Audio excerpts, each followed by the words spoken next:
Sing me a song, the last that is gone. Et salut tout le monde, j'espère que vous allez bien. On se retrouve dans cette vidéo pour le book haul de fin d'année 2019. Comme vous le savez, l'année 2019 a été assez compliquée pour moi en fin d'année, surtout pour vous tourner des vidéos. Et donc, je m'y mets maintenant, on est mi-février, il serait temps. Mais voilà, j'ai à peu près 70 livres à vous présenter, ce qui est vraiment pas mal. J'espère que ça sera pas trop long, je vais essayer de faire au mieux. Ça va vraiment pas être évident, il y en a certains que j'ai lus, beaucoup que je n'ai pas lus. Certains reçus, beaucoup achetés. Voilà, c'est moi, hein, je continue d'acheter énormément. Et voilà, je suis super contente de pouvoir vous présenter tout ça. Il y en a pour un petit moment, donc l'avantage de YouTube, c'est que vous pouvez arrêter quand vous voulez, reprendre au même endroit, tout ça, vous allez voir, c'est super sympa. Donc ça vous fait un mini téléfilm à la M6, un petit chocolat chaud, cookies, et puis hop, on s'installe avec moi pendant au moins, à mon avis, une heure et demie. J'en profite pour faire un petit coucou à Jérôme Loubry, parce que suite à de nombreuses discussions avec lui, on en est venu au fait qu'il voulait voir plus de peluches dans mon lit. Donc Jérôme, écoute, j'ai fait un bon gros gloubi-boulga là, avec toutes les peluches. Et la petite photo donc, que vous voyez là, qui était faite au photomaton de Neulémine, du Leclerc Neulémine, voilà. Ça s'est fait. On était comme 4 grands gamins dans un photomaton en train de se marrer. Et puis voilà, donc chose promise, chose due. La photo m'accompagnera pendant toute la durée de la vidéo. Voilà, de très bons souvenirs ce salon. Donc c'était une façon aussi pour moi de le mettre en œuvre. Voilà. Nous voilà partis donc pour le book haul. On va essayer de pas trop traîner, de faire les choses bien. Et je reviendrai pas trop sur mes retours, sur mes avis sur les livres, parce que vous allez déjà les voir en bilan lecture et tout ça, donc j'ai pas envie de surcharger le book haul. On va essayer de faire ça assez rapidement et de pas trop traîner. Comme à nos habitudes, on démarre donc avec les livres numériques. Donc premier livre numérique que j'ai reçu, On s'est aimé comme on se quitte, de Charlie Watt. Donc vous le savez, Charlie Watt c'est une auteure que j'apprécie énormément, qui écrit des romans d'amour, des romans d'humour. C'est beau, c'est joli, c'est du feel good, c'est vraiment super sympa. Et donc Charlie Watt m'avait envoyé On s'est aimé comme on se quitte. C'est une auteure en auto-édition, donc j'ai lu tous ses romans et celui-là c'était son dernier. Celui-là je l'ai pas encore lu, je me le garde de côté là, c'est la bonne période, je sens que je vais aller dessus et je sais qu'une fois dessus en plus je vais me le bouffer en 2 jours quoi. C'est vraiment le bouquin typique qui m'attire énormément et dans lequel je vais me sentir bien. Donc dans On s'est aimé comme on se quitte, j'ai mon petit résumé, on est avec Denis qui a 45 ans, qui est un homme triste, englué dans des problèmes de travail, ne sachant plus communiquer ni avec son fils ni avec son père. Il voit son existence lui glisser entre les doigts. Mais quand il apprend par inadvertance que son ex-femme doit en épouser un autre, 3 jours plus tard à l'autre bout de la France, il refuse de laisser passer sa chance. C'est dur à dire ça. Il refuse de laisser passer sa chance. Et s'embarque pour un improbable voyage. Charlie Watt est vraiment très doué pour mettre en avant les personnages, pour les rendre déjà très simples, très accessibles. On a l'impression que c'est nous, ça pourrait être nous. Et donc elle va leur simplifier... Elle va pas du tout leur simplifier la tâche parce qu'elle va leur faire plein d'épreuves à chaque fois. Souvent c'est drôle, c'est très cocasse, elle a des réactions, elle leur fait avoir des réactions qui sont vraiment extra. C'est une auteure que j'aime énormément et que je vous invite à suivre parce que ce sont vraiment d'excellents petits romans pour passer de très bons moments. Deuxième roman numérique à vous parler, Les Galeries Hurlantes de Jean-Marc Desnos. Donc celui-ci, je vous en ai déjà parlé dans un précédent bilan lecture sur un de mes fin 2019, je sais plus le 1 ou le 2. Donc on est avec Karine qui a 10 ans, qui est une petite fille tout à fait normale, qui a un ami imaginaire. Cet ami imaginaire, elle sait quel âge il a et elle sait aussi qu'il n'aime pas Alan Lambin. Alan Lambin, c'est un chercheur en paranormal qui va donc chez des personnes dans des lieux présumés hantés pour essayer de montrer oui ou non si en effet c'est hanté et d'aider les fantômes. Les esprits.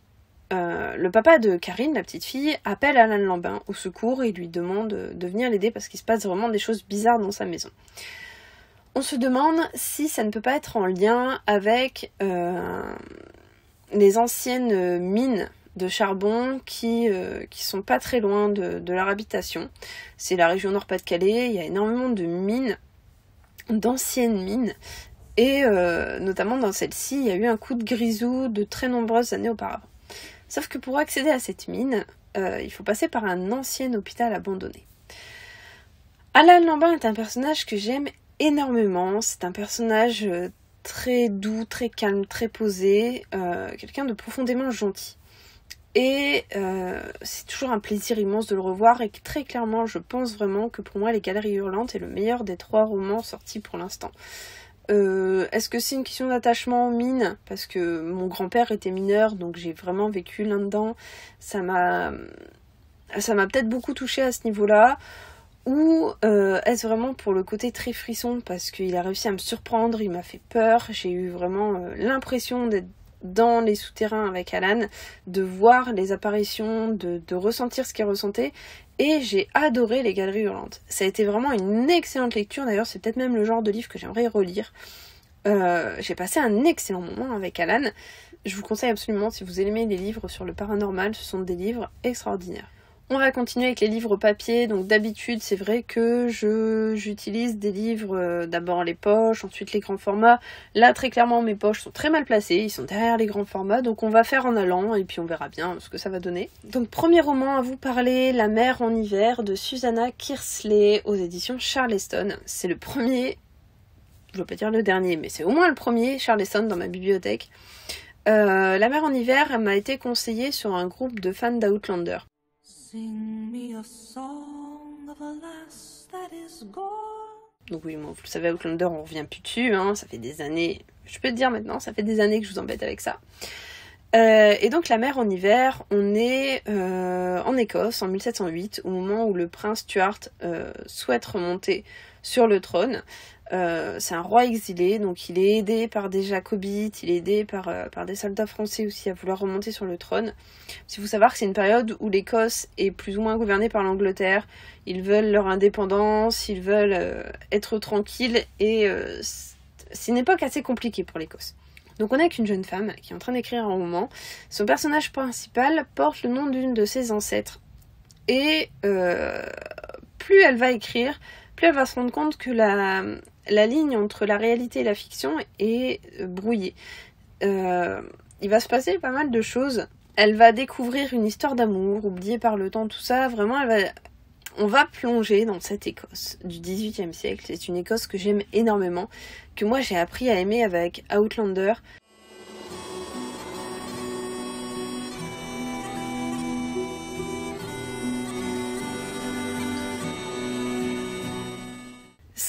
C'est un pays que j'apprécie, que vraiment dont je suis devenue complètement fan.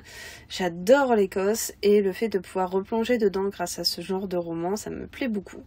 C'est pas encore le moment, mais peut-être cet été, pourquoi pas. J'ai aussi reçu Sang de Johanna Gustafsson aux éditions Brajlon. Alors celui-ci, vous l'avez sûrement vu aussi dans un de mes bilans lecture. On est encore une fois avec Emily Roy et Alexis Castells, qui sont une écrivaine et une profileuse. On va donc les retrouver dans cette enquête où il va y avoir un massacre. Le massacre d'une famille complète, mais vraiment quelque chose de dégueulasse. Et en parallèle à ça, Johanna nous emmène au moment du franquisme en Espagne. On va découvrir tout ce qui s'est passé pour ces enfants qui étaient kidnappés, pour ces petites filles qui étaient emprisonnées. On va subir avec elles toutes les violences qu'elles ont eues. Et pour quelqu'un comme moi qui n'y connaissait strictement rien au franquisme, je dois dire que j'ai été vraiment choquée d'apprendre qu'il s'était passé autant de choses que les gens savaient et que les gens ne faisaient rien. Encore une fois, on ne va pas revenir sur le nazisme où on avait le même souci avec les Allemands qui savaient mais qui ne faisaient rien. Je reviens sur un livre... Je reviens pas, sinon on va jamais finir avec le boucol. Sang, c'est vraiment dans la lignée de Bloc 46 et de Mort. Ce sont des romans qui sont magnifiquement bien écrits, la plume est très fluide. Pas besoin de décrire l'horreur, juste le laisser le saupoudrer. Et le lecteur fait tout avec son imaginaire et c'est un truc que j'aime beaucoup. C'est les filtres que Johanna met pour ne pas en rajouter, pour nous laisser nous faire le travail. Et ça suffit amplement, parce que très clairement, les choses dégueulasses, on les imagine très bien. On n'a pas besoin d'avoir de détails. Et là, c'est vraiment parfait. On continue avec Cléa de Franck Leduc. Franck Leduc, c'est un auteur que j'aime énormément, déjà en tant que personne, hein, et aussi en tant qu'auteur. Le Chaînon manquant, c'était son premier roman, c'était quelque chose de très, très posé au niveau historique, au niveau paléontologie, où vraiment il a creusé des choses très compliquées qu'il nous a expliquées d'une façon très simple. Il reprend le même système avec Cléa, où là il va creuser autour du Nouveau Testament, de tout ce qui est tourné autour de Jésus, des apôtres, etc. Et il va nous les exposer d'une façon très simple, nous les expliquer, nous théoriser pas mal de choses dans Cléa. Avec Cléa, on commence avec le pape qui fait une cérémonie religieuse. Une jeune femme rentre dans l'église et le pape va réagir. Il va se sentir mal, il va se passer des choses. Et du coup, les gardes du Vatican vont enlever tous les téléphones, vont enlever toutes les caméras, vont enlever tout ce qui est possible pour pas que ça fuite. Ils vont même jusqu'à effacer cette cérémonie de l'emploi du temps du pape pour être sûr que rien ne fuite. En parallèle à ça, le Vatican demande à un théologien de venir sur place afin d'expliquer son avis sur le Nouveau Testament, sur ce qui a été dit, sur ce qui a été possiblement vrai dedans. Et ça en fait un bouquin mais super intéressant à la Dan Brown. Vraiment quelque chose de très fouillu et pourtant expliqué simplement. J'ai beaucoup aimé, encore une fois, la place qu'il a fait aux femmes. Je suis pas féministe du tout. Alors moi, très clairement, je suis pas féministe. Mais ce qu'il a proposé là avec Cléa, il a rendu des femmes fortes, intelligentes. C'est vraiment le centre. C'est vraiment le centre de son histoire.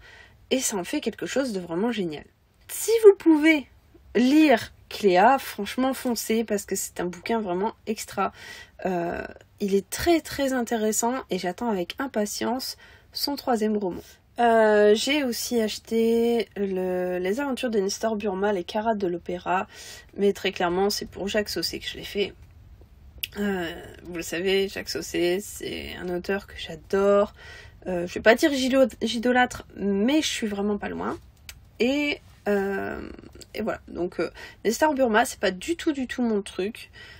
Mais je ne peux pas passer à côté d'un roman de Jacques Saussé et me dire que je ne l'ai pas acheté. C'est vraiment un auteur que j'aime suivre, un auteur français qui a quelque chose, qui a vraiment une plume, qui a un style, qui est vraiment travaillé. Il a toujours un truc caché dans son histoire, un truc qu'on découvre qu'à la fin. Il construit ses romans d'une très bonne façon et moi j'adore ce qu'il fait. C'est un de mes chouchous dans la littérature française. Et donc voilà, donc je me suis retrouvée avec Nestor Burma, les Caras de l'opéra. On est avec Verlaine, qui est un vieil anarchiste, féru de poésie, retrouvé un matin poignardé dans une rue de la capitale. Quel rapport peut-il exister entre sa mort et le vol de 5 diamants exceptionnels d'une valeur totale de 85 millions d'euros ? Mais, sous pression conjointement par le commissaire Farou et le joaillier des rois, Nestor Burma va se mettre en quête de ces prestigieux caras disparus du côté de l'opéra, quitte à aller chercher des tuyaux jusque dans le ventre de Paris, entre des misérables qui le hantent. Je pense que ça doit être très poétique. Il y a peut-être un truc très poétique dans ce roman.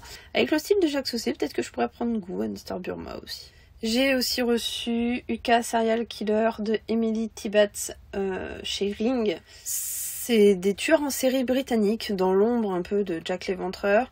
Et Emily Tibbats, c'est une conférencière qui va donc creuser ces histoires de tueurs en série et nous les expliquer dans ce livre. J'adore Ring pour ce qu'ils font, pour leur sélection, pour le fait que ce soit très noir, pour le fait qu'ils osent des choses que d'autres maisons d'édition n'osent pas. J'adore les auteurs de chez Ring, hein. Je vous parle plus de Mathias Coping, qui est un énorme coup de cœur pour moi. Et pourtant, j'ai toujours du mal à les lire. Je les trouve très noirs pour moi, c'est peut-être trop noir. Mais Uka Serial Killer, ça peut vraiment être pas mal parce que ce sont des faits réels. Et j'aime beaucoup lire tout ce qui est en rapport avec des faits réels.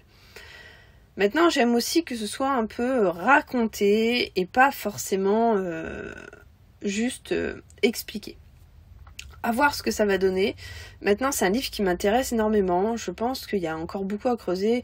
En plus, moi, je suis pas très information. Je suis pas du tout... On met pas les informations à la maison.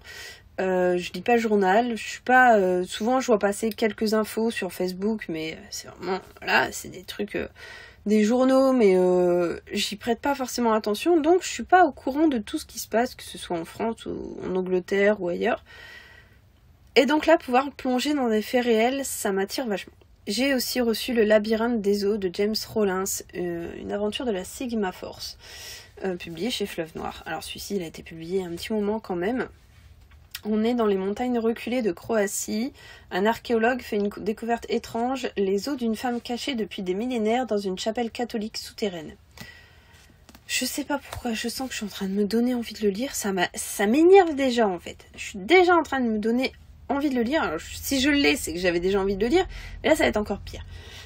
Dans le même système de cavernes, des peintures primitives élaborées racontent l'histoire d'une immense bataille entre les tribus de néandertaliens et de sombres créatures. Avant d'avoir pu comprendre qui était ce mystérieux ennemi, l'équipe de recherche est attaquée. Cette nouvelle enquête mènera le commandant Gray Pierce et la Sigma Force dans un passé lointain. Ils devront retracer l'évolution de l'intelligence humaine depuis sa véritable source et seront plongés dans une bataille cataclysmique pour l'avenir de l'humanité qui s'étend au travers le monde et au-delà. J'ai envie de le lire. En fait, j'aime pas faire les boucoles. À chaque fois que je fais des boucoles, je me dis « Ah, celui-là, en fait, il me redonne vraiment envie et tout ça. » Et pourtant, quand je dois choisir ma prochaine lecture, c'est une galère pas possible. Et celui-là, il me redonne vraiment envie. Je sais pas où je vais le mettre, je sais pas comment je vais le reclasser, je sais pas si je vais le lire bientôt. James Rollins, j'avais vraiment beaucoup aimé un de ses précédents romans. Je sais plus lequel c'était. Je sais plus. J'avais beaucoup aimé. Et celui juste après, j'avais beaucoup moins aimé. C'était trop d'action, trop de trucs qui nous emmenaient à gauche, à droite. Et je l'avais lu en fait en lecture commune avec mon mari, et c'est pareil, on était tous les deux sur le même avis, que ça partait trop dans tous les sens, et du coup c'était trop. Sauf que là, le problème de retrouver un squelette vieux de plusieurs millénaires dans des grottes où il y a eu des dessins, tout ça, moi, vous sentez là le côté un petit peu historique, ésotérique qui remonte et qui me dit « Ouh, ça a l'air d'être vraiment très bon et ça me ferait vraiment chier de passer à côté de ça ». Donc, je pense que je vais le remettre sur la pile de ceux qui sont à lire bientôt. Je suis faible. J'ai aussi reçu HS 7244 de Lorraine Le Tournelle-Lalou, donc j'en profite pour faire un petit coucou à Lorraine, qui est une personne que j'apprécie énormément. C'est compliqué de vous parler de ce livre. Je l'ai lu. En fait, vous verrez mon avis dans un bilan lecture. Je préfère pas trop m'étendre dessus parce que sinon je vais encore rajouter du temps. Dans HS 7244, on est avec Marius. Pourquoi Marcus ? On est avec Marius qui se réveille dans une cellule froide et puante. Ses derniers souvenirs sont ceux d'une soirée arrosée avec Camille, l'amour de sa vie. Après Saint-Pétersbourg et Moscou, leur voyage à travers la Russie les avait conduits dans un petit bar, des vacances en amoureux. Cela avait commencé comme ça. Et aujourd'hui, Marius est enfermé, il a tout perdu, à commencer par ses droits. Il entend des hurlements, des hommes sont torturés, on les accuse d'être malades, contagieux. Dans cette prison non officielle, ils font l'objet d'expériences médicales menées par ceux qui veulent trouver l'origine de leur mal et surtout un remède à ce fléau. Avec l'histoire de Marius, inspirée d'un drame qui a choqué le monde entier, Lorraine Le Tournelle-Lalou embarque le lecteur pour en aller simple en enfer. En effet, alors en même temps, si je vous dis de quoi ça parle, ça risque de spoiler un petit peu tout le monde. Après, je pense qu'il y a énormément de personnes parmi mes abonnés qui l'ont lu. Donc, on est sur le même principe que les nazis, sur les camps de concentration. Vous allez retrouver vraiment le même principe, la torture, les expériences, etc. C'est un livre qui est très très noir. Maintenant, je vais pas m'étendre. Moi, j'ai beaucoup aimé et en même temps, j'ai trouvé que c'était peut-être pas assez fouillé au niveau politique. À l'extérieur, tout ça, c'était beaucoup de violence et ça m'a un peu embêtée. C'était très violent, peut-être trop pour moi, mais ça en reste un livre qui est vraiment très intéressant, qui permet de nous faire prendre conscience de pas mal de choses parmi ce qui se passe dans le monde et c'est vraiment extrait d'un fait réel, de quelque chose qui s'est passé il y a quelques années, quelque chose qu'on a découvert il y a quelques années, Et voilà, et vraiment mettre des mots sur tout ça, ça a dû être très compliqué. Donc je félicite encore Lorraine pour son travail parce que c'est un roman difficile. C'est vraiment très difficile. J'ai aussi acheté Douleur fantôme de Thomas Enger chez Brajlon. Je l'ai acheté lors du Pôle Artifice en juillet, où j'avais invité Thomas sur la plage du Touquet. Et donc ça, c'est le deuxième roman de Henning Juul. Henning Juul, je sais pas que ça se prononce comme ça, hein. Moi je vous le fais avec mon accent français, qui est donc un journaliste. Alors, dans son premier roman Cicatrice, que je vais sûrement vous présenter aussi là pas très loin, je le retrouve, tant qu'à faire, comme ça on va parler de tout en même temps. Pas là non plus. Oh, parce que je vais... Ah, le voilà. Voilà. Donc, dans son premier roman Cicatrice, que j'ai aussi acheté en juillet au Pôle Artifice, tant qu'à faire, donc comme ça, les deux seront présentés. Dans son premier roman Cicatrice, on se retrouve avec Henning Juul, qui est un journaliste. Il y a eu un incendie chez lui, le feu s'est déclaré, il n'a pas pu sauver son fils. Donc son fils est décédé. Lui, il a été très fortement brûlé, donc il a énormément de cicatrices sur le visage. Il a perdu sa femme, forcément, parce que sa femme a divorcé, enfin voilà. Et donc là, plusieurs années après, il veut repartir donc, dans son métier, donc dans le journalisme. C'est un personnage qui a beaucoup de tocs, qui vérifie les piles de toutes les alarmes incendie. Quand il rentre dans un bâtiment, il vérifie qu'elles sont bien allumées, que voilà, il n'arrive plus à gratter d'allumettes. C'est vraiment un personnage très fort. Et j'ai adoré la façon dont l'auteur, Thomas Enger, l'a mis en avant dans son roman, sans forcément avoir besoin d'en rajouter des tonnes. On comprend que il a encore beaucoup de souvenirs, il est encore très fortement marqué en fait de ce qui s'est passé. En même temps, il a perdu son fils, c'est normal. Et donc, il va inlassablement essayer de comprendre ce qui s'est passé. En parallèle à ça, quand il va revenir donc à son bureau de journalisme, ils vont lui donner un fait divers sur lequel travailler, une jeune femme qui est retrouvée à moitié ensevelie sous une tente, avec le visage complètement défoncé, il me semble que c'était des gros cailloux, elle avait été frappée avec des gros cailloux au visage, complètement abîmée, tout ça. Et donc, il va remonter la piste, lui aussi, en parallèle de la police, pour essayer de comprendre ce qui s'était passé, pour en faire des bons articles de journée. Donc, on va tourner autour de ces deux histoires-là. Son fil rouge sur les 5 romans, ça va être de savoir ce qui s'est passé chez lui, qui a mis le feu, comment ça se fait que ça ait pris feu, et en même temps, donc, dans ce roman-là, on va enquêter autour de cette jeune femme qui est retrouvée morte. Donc je change de roman, j'arrive sur Douleur fantôme qui donc est la suite de Cicatrice, qui est le deuxième roman. Il me semble que pour l'instant il n'y en a que 2 qui sont traduits en France. Et donc dans celui-ci, on va donc revenir encore sur Henning Juul qui cherche inlassablement qui a mis le feu chez lui. C'est un criminel emprisonné pour meurtre qui va lui envoyer un message et qui va lui dire: si tu découvres qui m'a fait plonger, je te dirai ce qui s'est réellement passé la nuit où tu as perdu ton fils. La seule chose qui intéresse Henning désormais, c'est la vérité sur l'incendie qui a bouleversé sa vie. Quand Puli meurt en prison, donc celui qui lui avait envoyé un message, il refuse de croire à l'accident ou au suicide. Aux côtés d'Iver Gunderson, le nouveau compagnon de son ex-femme, il met au jour une conspiration mafieuse où tous les coups sont permis. C'est un auteur que j'aime énormément déjà en tant que personne, et vraiment j'ai adoré lire Cicatrice. Déjà, c'est un roman dont on parle très peu, c'est un auteur dont on parle très peu en France, alors que très franchement, il mériterait d'être beaucoup plus mis en avant. J'aime beaucoup la psychologie de son personnage, j'aime beaucoup ce qu'il en a fait, et vraiment, je peux vous les conseiller. Donc celui-là, je ne l'ai pas encore lu, mais je compte vraiment m'y attaquer très très bientôt. On continue avec les grands formats, avec Le Boucher de Moorea, de Patrice Guirao, aux éditions La Bête Noire. On est en Polynésie. Dans le lagon de Moorea, les eaux calmes et bleues bercent quelques voiliers tranquilles. Les cocotiers dansent au vent, les tiarés exhalent leur parfum. On sent bien qu'on est vraiment en Polynésie, les trucs... Déjà, l'ambiance est agréable. Pourtant, à l'abri de la forêt, des flammes se fraient un chemin vers le ciel. Lilith Teria, jeune photographe, tourne son appareil vers le bûcher. Devant son objectif, des bras, des jambes, des troncs se consument. Et 4 têtes. Pour quel dieu peut-on faire aujourd'hui de tels sacrifices ? Avec Mahema, journaliste au quotidien de Tahiti, Lilith est happée dans le tourbillon de l'enquête. Les deux va-et-vient croiseront le chemin d'un homme venu de France chercher une autre vie, un homme qui tutoie la mort. Moi, très clairement, ce qui m'a plu pour l'acheter, c'était la couverture, qui déjà est absolument magnifique. En plus, il y a une petite tortue, c'est trop mignon les tortues. Et le fait que ce soit un dépaysement. Et j'adore être dépaysée dans les romans, c'est vraiment un truc que je commence à apprécier énormément, parce qu'avant, je m'en foutais un petit peu, faut dire ce qui est, au début de mes lectures, je m'en foutais un petit peu. Et j'apprécie de plus en plus d'être dépaysée dans mes lectures. Et voilà, et là, celui-là, clairement, niveau dépaysement, c'est vraiment pas mal comparé au Nord-Pas-de-Calais. On est vraiment très très loin des îles paradisiaques et des cocotiers. Donc voilà, donc celui-là, il me plaît beaucoup. Et d'ailleurs, dans un prochain book haul, vous verrez aussi passer la suite Pukatapu, je sais plus quoi.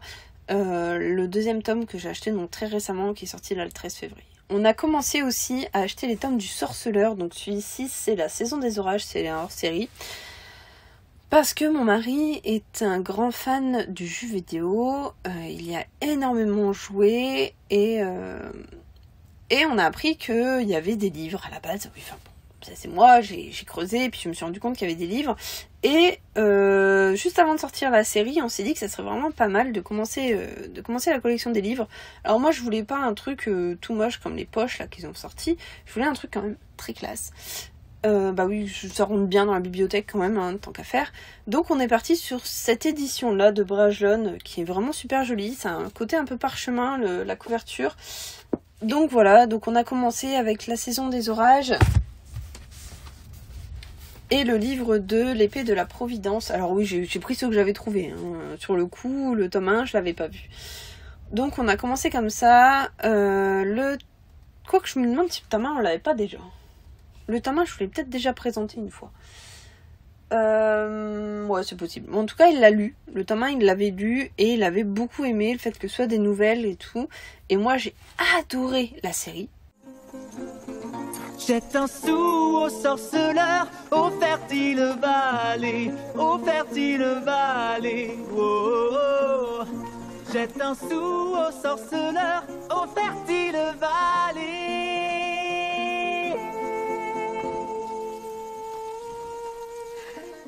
Donc la série, ou en tout cas le sorceleur, il s'appelle Gérald de Rive, et il a des pouvoirs magiques, il a une grande force, tout ça, qui lui permettent de vaincre des animaux, des bêtes magiques, des créatures,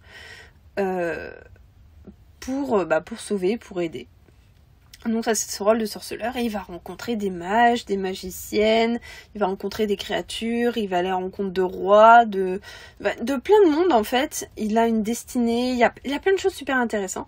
Et donc de ce que j'en ai compris, le premier tome en tout cas est majoritairement composé de nouvelles. Les suivants, je suis pas sûre soient tous des nouvelles, donc ça vérifie avec ceux qui les ont lus. Moi j'ai pas encore attaqué, mais j'y pense, vraiment, j'y pense très bientôt. Donc je vous en reparlerai dès que je les aurai lus. Donc celui-ci c'est le tome 2 et vous verrez au fur et à mesure je vais vous présenter les autres. J'avais aussi reçu 2 livres de Stéphane Bourgoin qui sont vraiment pas très épais, ceux-là, hein. C'est vraiment des petits livres centrés sur des serial killers. Donc celui-ci c'était le Dr Holmes et celui-ci c'est The Green River Killer. Je ne les ai pas lus, j'ai toujours un peu de mal à lire les Stéphane Bourgoin. Parce que c'est trop carré, c'est trop interview, c'est trop... J'ai besoin de J'ai besoin que ce soit un peu plus romancé en fait, que ce soit un peu plus raconté pour que ça m'intéresse vraiment. Et donc ça c'est de très bonnes bases pour comprendre ce qui s'est passé à certains tueurs en série. Mais très clairement, moi à lire comme ça... Donc là, pour l'instant, moi je les ai pas lus. Je m'y pencherai peut-être un jour. Ça peut être intéressant, mais c'est trop. En fait, il y a un suivi. Il y a des dates, le 30 novembre, le 5 décembre. Je sais pas. Moi, ça me bloque un petit peu au niveau de la mise en page. En fait, on verra bien. J'ai aussi reçu Dans la toile de Vincent Houy aux éditions Hugo Thriller. Là on est avec Isabelle qui est une miraculée, seule survivante d'une fusillade, elle a passé 2 semaines dans le coma.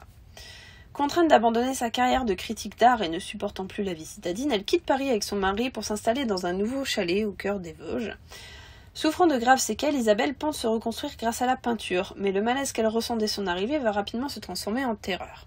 Je l'ai lu. Je suis sincèrement désolée parce que je vous en aurais pas parlé dans mes bilans lecture, parce que clairement ça ne fait pas partie de mes meilleures lectures 2019. Comme je vous avais pas tourné de bilan lecture pendant un peu plus de 6 mois, j'ai vraiment centralisé sur mes meilleures lectures et malheureusement Dans la toile n'en faisait pas partie. Donc là, je suis vraiment désolée auprès de Vincent, auprès de la maison d'édition aussi. Ça m'a pas plu. Ça a été... je m'attendais en... Le problème c'est le synopsis. Le synopsis m'a fait penser à quelque chose d'un peu fantasmagorique, un truc fantôme, paranormal, quelque chose. Et on se retrouve avec plutôt un roman psychologique. Psychopsychiatrique, comme dirait Séverine. Quelque chose de... Ça se passe dans sa tête en fait. Il y a beaucoup de choses qui se passent dans sa tête, qu'elle voit, qu'elle entend, elle sait plus si c'est vrai, elle sait pas si elle l'a vraiment vu, si elle l'a vraiment entendu, si ça s'est vraiment passé. Et moi je me suis sentie perdue, complètement larguée entre ce qui était vrai et ce qui l'était pas. Et ça a fait un flop. J'ai eu beaucoup de mal avec la lecture. Faut dire ce qui est. Ça a été dur, et pourtant je sais que j'adore l'écriture de Vincent Houy, que ce soit sur le tricycle rouge ou le brasier. Là dans la toile c'était très compliqué. Ça n'empêche qu'il a écrit donc un 4e roman qui s'appelle je crois Survivre et qui va sortir chez Hugo Thriller là très bientôt. Donc celui-là par contre je vais le surveiller de très près parce qu'on est sur un huis clos à ciel ouvert et ça va vraiment me brancher. Je me suis aussi acheté Le Diable du ciel de Laurent Oberton suite à une chronique d'Anaïs, serial lectrice. Donc coucou Anaïs, je te remercie pas comme d'habitude. Hein. Là on est sur quelque chose de vrai, donc c'est complètement contradictoire avec ce que je viens de dire. Hein. On est sur des faits réels, donc même principe que Stéphane Bourgoin, sauf que ici c'est romancé, c'est fictionné, c'est raconté. Et très clairement ça m'attire beaucoup plus. C'est en rapport avec un crash d'avion sur le vol 95-25 de la Germanwings en partance de Barcelone et à destination de Düsseldorf.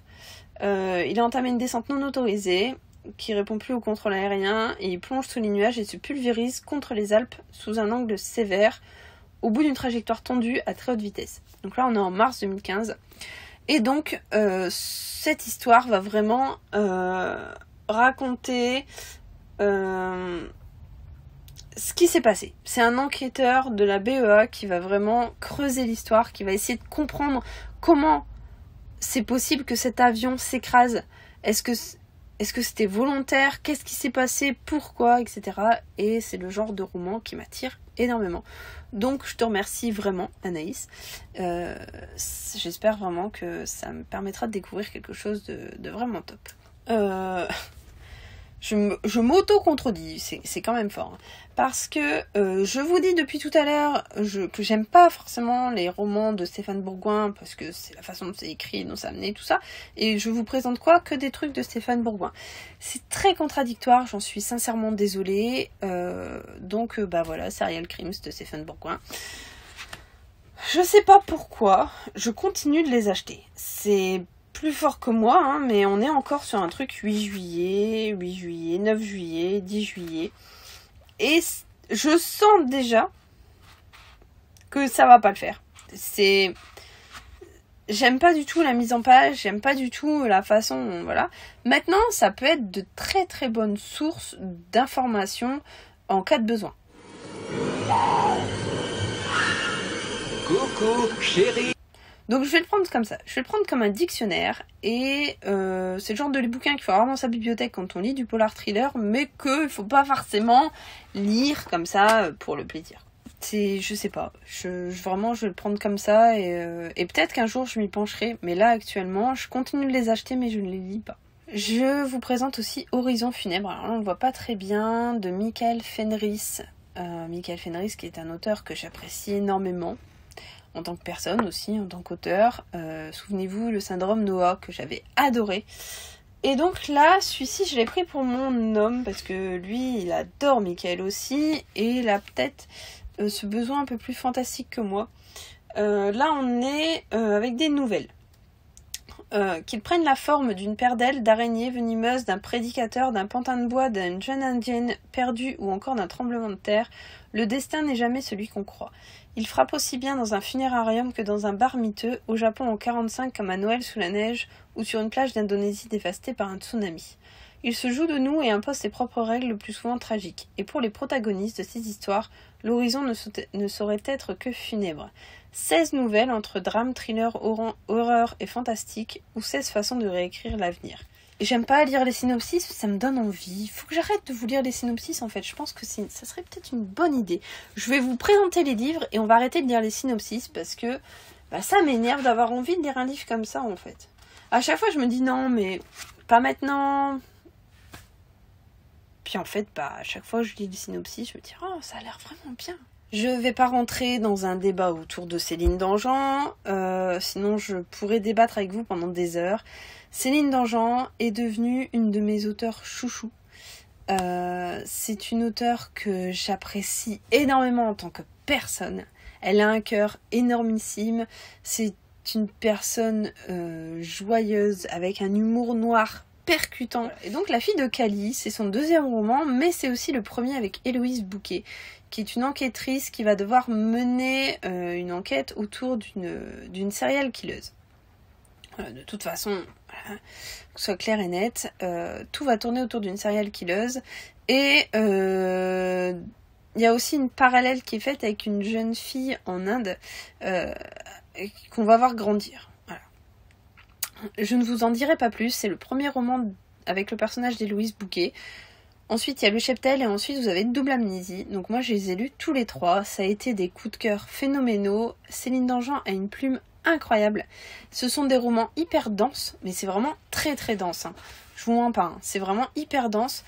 Mais tout ce qu'elle nous raconte, il n'y a pas de superflu.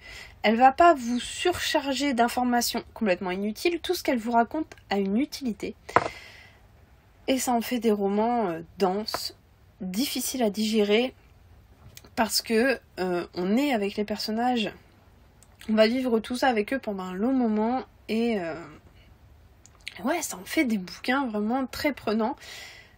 Et voilà, et en fait moi j'adore Céline Dangean, c'est une auteure que qui fait partie de mes chouchous au niveau polar thriller français. Et je ne peux que vous les conseiller. Ce sont des romans de malade, c'est vraiment pensé, organisé, raconté, mais elle a un don, elle a quelque chose dans sa plume, c'est extraordinaire, c'est vraiment génial, c'est une auteure à suivre indéniablement. J'ai aussi reçu, je me suis aussi acheté, c'est déjà mieux, Histoire éternelle. Qu'on ne croit jamais. Et si la mère de Belle avait maudit la bête? Ce sont des romans qui se basent sur, je crois, vraiment les histoires de Disney. Ouais, donc ce sont des romans Disney. Donc ils vont se baser sur les histoires de Disney, les histoires des dessins animés Disney, pour les remodifier, leur faire arriver un truc qui n'arrive pas dans le dessin animé, et du coup leur donner une autre fin, une autre histoire. Et La Belle et la Bête, c'est un de mes dessins animés préférés. Je sais pas si c'est une question de taille de bibliothèque ou de personnages sympas, mais ouais, j'ai toujours beaucoup aimé La Belle et la Bête, donc celui-ci je pouvais vraiment pas passer à côté. J'ai aussi acheté La Nuit du Mal de Giacometti et Raven. Ça doit être mon 5e, je crois, mais j'ai encore jamais lu, je les accumule. Et pourtant ce sont des romans, ce sont des thrillers dont on parle beaucoup, qui ont d'excellents retours bien souvent. Là on est sur la saga du Soleil Noir. Alors ne me demandez pas, je ne sais pas quel livre fait partie de la saga du Soleil Noir. Moi tout ce que je peux vous dire c'est que j'ai retourné le bouquin au magasin, j'ai lu le synopsis, j'ai dit je le prends. Novembre 1941, l'Allemagne est sur le point de gagner la guerre, l'armée du Troisième Reich est aux portes de Moscou. Vous le sentez là, le côté historique, ça vient. Pour Himmler, le chef des SS, la victoire sera définitive s'il parvient à s'emparer d'une svatistka sacrée disparue en Europe. Bref. Pour Churchill, il faut absolument trouver cette relique avant les nazis. Chacun compte sur Tristan Marcas, agent double passé obscur. Au cœur de cette guerre occulte entre les forces du bien et du mal, Laure, la résistante française, et Erika, l'archéologue allemande, vont s'affronter dans une lutte sans merci. De Berlin à Londres, de la Crète mystérieuse à l'île d'Italie de Mussolini... À l'île d'Italie... De Berlin à Londres, de la Crète mystérieuse à l'Italie de Mussolini, qui l'emportera dans ce duel entre l'ombre et la lumière? Et si la vérité se trouvait dans la jeunesse, au secret interdit d'un certain Adolf Hitler? J'aime le côté ésotérique et historique dans le même bouquin. Ça me plaît énormément. Et je ne l'ai toujours pas lu. Et en fait, je pense qu'il faudrait que je me penche sur leurs histoires, que je me renseigne pour savoir si je dois les lire dans le bon sens.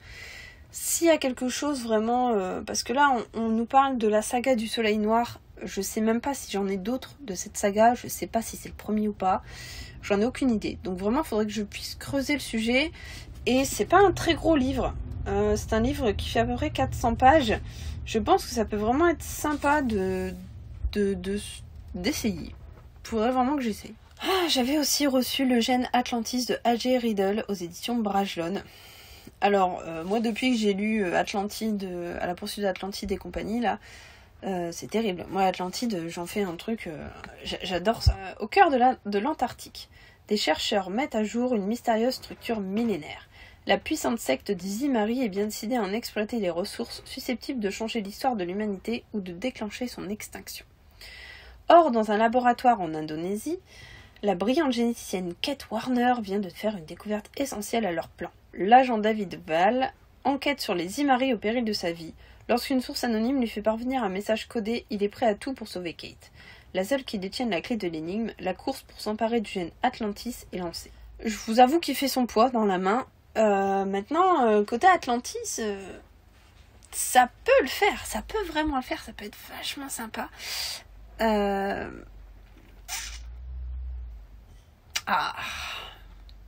Vais-je le ranger dans les livres à lire bientôt? Et vous voyez que derrière, là, je commence à empiler les livres dont je vous ai parlé. Ça va plus rien ressembler. Le lit va être envahi de livres après les peluches. Bon, on va le remettre derrière. Mais le fait de vous en parler, ça m'a vraiment redonné envie. Donc j'espère peut-être le sortir bientôt. Je sais pas. Est-ce que je vous en parle? Est-ce que je vous en parle pas? Je vous en ai déjà parlé plein de fois. Donc j'ai aussi reçu Les Refuges de Jérôme Loubry, qui est sorti en septembre 2019. Merci déjà. Un énorme merci parce que ça a été ma meilleure lecture de l'année. Je vous en ai parlé dans un bilan lecture très récemment. Ça a été ma meilleure lecture de l'année 2019. Il a su m'embarquer du début à la fin. J'ai rien vu venir. Il m'a complètement baladé dans son histoire. J'étais sur les fesses. C'est typiquement le genre de bouquin que j'aimerais relire une deuxième fois pour vraiment tout comprendre. Et il a eu un truc dans ce bouquin.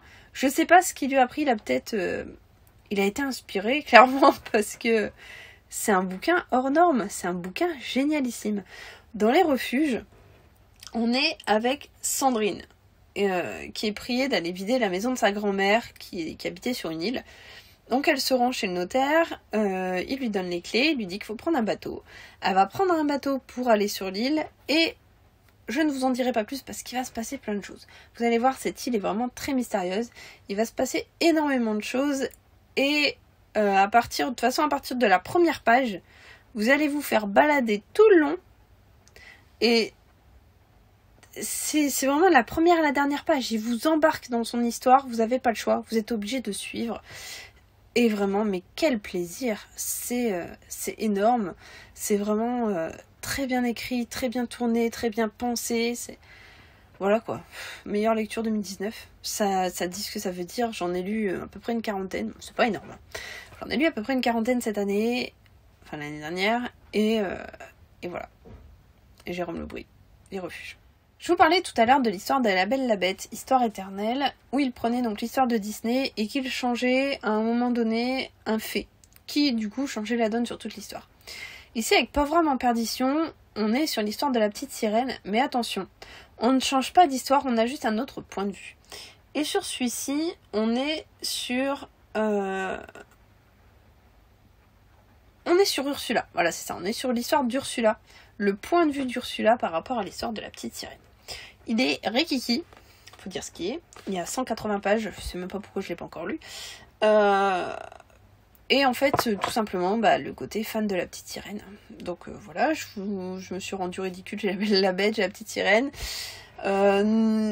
C'est vraiment mes 2 dessins animés préférés. Ça reste vraiment des trucs qui m'ont beaucoup marqué dans ma jeunesse et auxquels j'ai accroché, qui sont toujours restés plus ou moins pour moi. Et voilà. Donc c'est surtout pour ça en fait que je l'ai. J'ai aussi reçu Cataracte de Sonia Delzongle aux éditions de Noël. Alors celui-ci c'est pareil, je vous en ai parlé récemment dans un bilan lecture, donc je vais pas m'étaler dessus. Avec Cataracte, on est avec Yann Costa, qui est un petit garçon de 3 ans et qui a été sauvé de justesse d'une énorme coulée de boue qui a détruit son village, qui a tué ses parents, et suite en fait à un barrage qui a cédé. Et donc il va grandir, il va devenir hydrogéologue et il reçoit un coup de fil d'un ami ingénieur qui travaille donc sur le barrage, qui est juste à côté de son village natal. Il va aller sur ce barrage parce que les gens qui travaillent là-bas ont des comportements imprévisibles, parfois violents, ils ont des hallucinations. Et donc il va se rendre là-bas pour étudier la qualité de l'eau, voir pourquoi est-ce que les gens qui travaillent là-bas ont autant de problèmes. Et donc toute l'histoire va tourner autour de ce personnage. Ça a été un roman que j'ai adoré. J'adore toujours moi les romans de Sonia Delzongle. C'est quelque chose qui me fait voyager. C'est quelque chose de très prenant, de très bien écrit. Et j'aime beaucoup ce qu'elle fait. Et donc dans Cataracte, on est en Serbie. Donc c'est un pays dont on parle très peu en fait. De ce point de vue-là, il y a des montagnes, il y a la rivière, il y a plein de choses. Et j'ai adoré la fin. J'étais sur les fesses. C'était une fin logique, mais c'est une fin qui m'a vraiment bouleversée. Et voilà, et donc je vous invite à le lire, à le découvrir, à découvrir cet auteur que j'apprécie beaucoup aussi, qui fait de très très bons romans. J'ai aussi reçu Souviens-toi de River Falls de Alexis Aubanque et Un automne à River Falls de Alexis Aubanque. Tous les deux publiés chez Brajlon. Un jour je les lirai. Je vous promets, un jour je les lirai, ça viendra. J'ai 4-5 romans d'Alexis Aubanque, je les ai toujours pas lus. Je sais pas, je pense pas que je fais un blocage, hein, vraiment, hein, mais j'arrive pas à aller vers les romans, j'arrive pas à me dire j'ai envie de lire celui-là aujourd'hui. Ça fait partie des auteurs que je n'ai toujours pas découvert, que j'ai connus en salon, avec qui j'ai un peu papoté, mais que je n'ai toujours pas découvert à l'écrit. Ça m'embête un peu, je vous avoue, mais c'est toujours pareil, au moment de choisir le bouquin, j'ai pas forcément envie d'aller vers cela. Ça viendra un jour, ça viendra.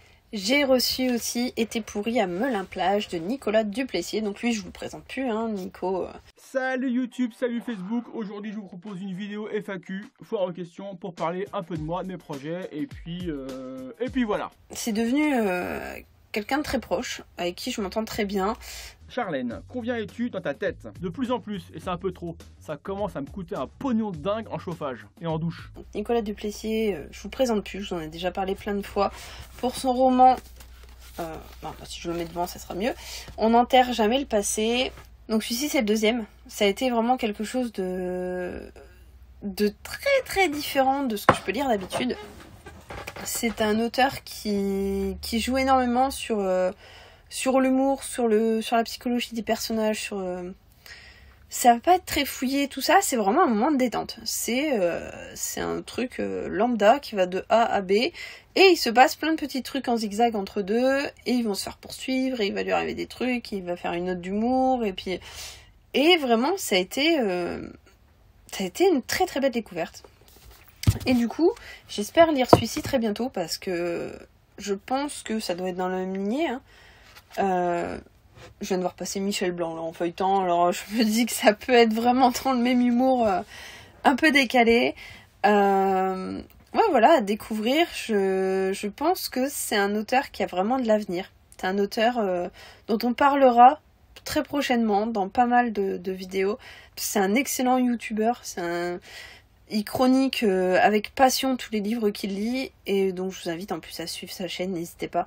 Anaïs, pourquoi tu fais autant de coupes dans tes vidéos? De quoi tu parles? Quelle coupe? Je fais jamais de coupe. On continue sur les poches avec Crime de scène de Daniel Thierry aux éditions J'ai lu. Alors que Paris est noyé sous des pluies diluviennes, Edwige Marion, commissaire chevronnée et respectée, est abattue d'une balle dans la tête près des voies sur la gare du Nord. S'agissait-il d'une embuscade? Valentine Cara et Luc Abadi, ses 2 fidèles collaborateurs, mènent l'enquête et trouvent bientôt de quoi aiguiser leurs doutes. Et ça ne s'arrange pas quand Marion, dans le coma, disparaît des urgences. Cara et Abadi se débattent dans une ville paralysée pour la retrouver, mais le temps leur est compté, d'autant que la crue de la Seine leur réserve quelques surprises. Je n'ai jamais lu Daniel Thierry. Ça fait partie des auteurs français dont on parle pas mal, mais que je n'ai jamais découvert. J'espère vraiment pouvoir la découvrir, peut-être avec celui-ci. Ça me plaît pas mal, ça m'attire vraiment. J'ai aussi reçu Le Secret de Platon. Donc celui-ci, je vais vous lire le synopsis, ça met rien qu'à ma tête, vous allez voir déjà le côté univers, chiffres, énigmes, ésotérisme, histoire, enfin ça sent déjà très bon pour moi. Après la disparition de son professeur dans la baie de Santorin, là où selon Platon serait engloutie l'île de l'Atlantide, Étienne part à sa recherche avec 2 autres étudiants. Cali, un dilettante curieux aux tendances conspirationnistes, et Phalène, une mystérieuse jeune fille qui s'essaye au journalisme culturel. De la Crète à l'Italie, en passant par la France et la Grèce, ils vont être confrontés à la réalité des mythes et au mystère de ces civilisations évoluées, brutalement rayées de l'histoire par des séismes diluviens. Et peut-être lèveront-ils le voile sur l'énigme de l'Atlantide. J'aime pas faire les boucoles. Ça me donne envie de le lire. J'aime bien, moi, tout ça, tous les trucs ésotériques, tout ça, là. Ça me donne carrément envie de le lire, en fait. Mais c'est un bouquin dont on parle pas. C'est un bouquin dont j'ai vu aucun retour. Pourquoi n'y a-t-il aucun retour sur ce bouquin? Mais il me donne carrément envie d'être lu. Ça vous tente pas, vous? Allez-y, rigolez. Voilà, ça c'est fait. Ça commence à devenir du comique de répétition là quand même. Stéphane Bourgoin, le livre noir des serial killers. On en parle pas. Je sais même pas si ça vaut le coup qu'on se réexplique sur le fait que je n'aime pas la façon dont c'est décrit. Voilà, et on est toujours sur le même principe, hein, avec des dates, avec des trucs, des machins, des bidules. J'ai l'impression de lire un journal de 760 pages. Je pense que, encore une fois, je le lirai peut-être par esprit de documentation. Un jour où ça m'attirera, où j'aurai besoin de me documenter. Voilà, je pense que je le lirai à ce moment-là. Mais là, très clairement, pour l'instant...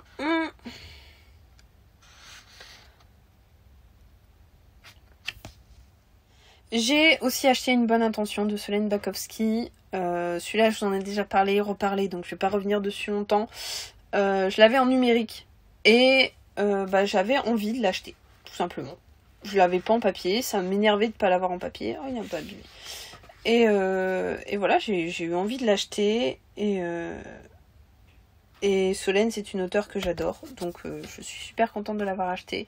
Avec Une bonne intention, on est avec une petite fille qui disparaît, et je ne vous en dirai pas plus, parce que c'est un roman à découvrir, c'est un roman très prenant, très bien écrit, où elle dénonce certains préjugés sur des personnes différentes. Et vraiment, j'espère qu'il vous plaira, parce que c'est un roman extraordinaire et très poignant. J'ai aussi reçu Ton dernier mensonge de Marie Kubica aux éditions HarperCollins Poche. Le monde de Clara Solberg vole en éclats quand son mari Nick décède dans un accident de voiture. Leur fille Maisie, 4 ans, en sort indemne. La cause du drame semble claire, mais les terreurs nocturnes de Maisie conduisent Clara à s'interroger sur ce qui s'est vraiment passé en ce tragique après-midi. Rongée par la douleur, obsédée par l'idée que la mort de Nick n'est peut-être pas accidentelle, Clara s'engage dans une quête désespérée pour découvrir la vérité. Qui aurait pu vouloir du mal à Nick et surtout pourquoi? C'est petit, c'est court, ça doit bien se lire. Vraiment, je pense vraiment que ça doit bien se lire. J'ai pas eu de retour. Est-ce que vous l'avez lu? Est-ce que vous pouvez me donner votre avis sur ce roman? Je me suis aussi acheté Cimetière de Stephen King. J'ai appris à redécouvrir Stephen King. Stephen King, bazar, ça et tout, ça passait pas, c'était indigeste, c'était trop lourd, trop de paragraphes, trop de détails, trop. Voilà, ça l'a pas fait. J'ai appris à redécouvrir Stephen King avec L'Outsider.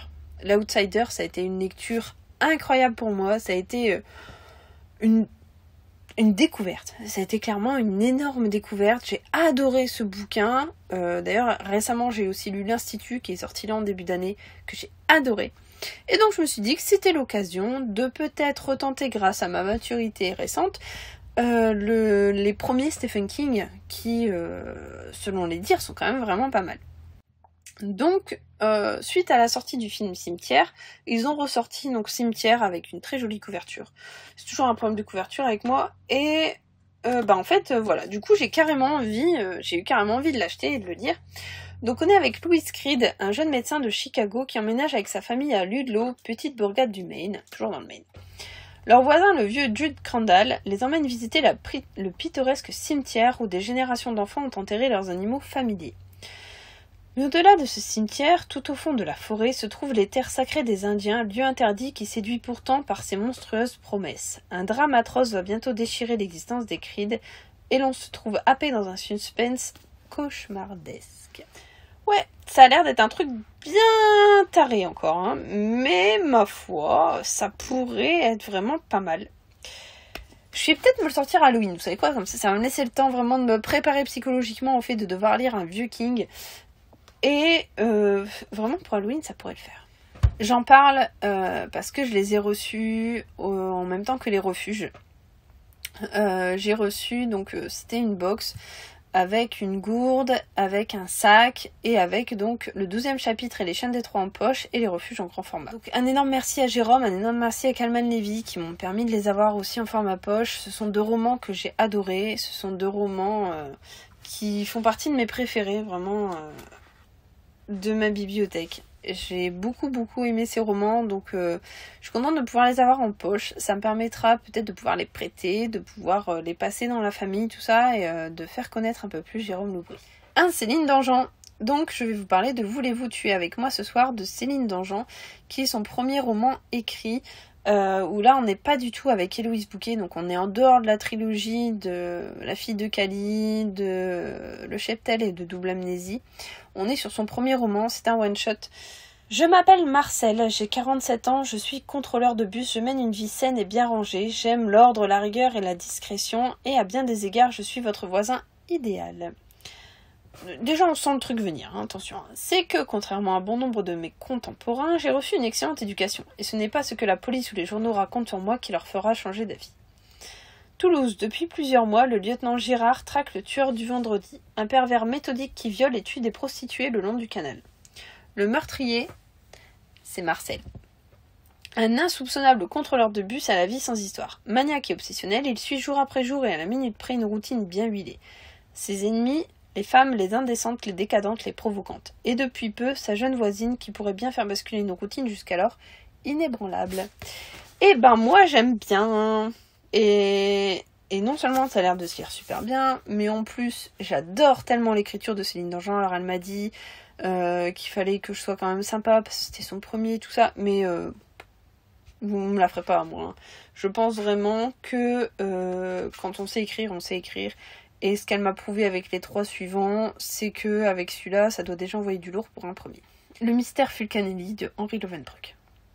Je crois que le premier que j'ai eu d'Henri Lovenbroek, c'était J'irai tuer pour vous, que j'ai reçu juste avant Les Mines Noires 2019, donc en janvier 2019, quelque chose comme ça, que j'ai lu, que j'ai bouffé, que j'ai adoré. Et ça a été mon premier Lovenbroek. Depuis, en un an de temps, je les ai tous achetés. Je les ai tous. Je suis devenue une immense fan de ce qu'il écrit. J'ai lu Les Loups des Cordeliers, que j'ai adoré. Et donc là, on est avec le mystère Fulcanelli. Un meurtre dans une vieille église de Séville. Un assassinat dans une bibliothèque parisienne. Un ancien manuscrit dérobé. Le lien entre ces affaires Fulcanelli, le nom d'un mystérieux alchimiste du XXe siècle. Depuis près de 100 ans, chercheurs et historiens tentent de découvrir qui se cache derrière cet énigmatique pseudonyme. En acceptant de mener l'enquête, Harry Mackenzie, ancien commandant des services secrets, plonge dans les milieux ésotériques du siècle dernier. Mais on ne pénètre pas les mystères de la pierre philosophale sans en payer le prix.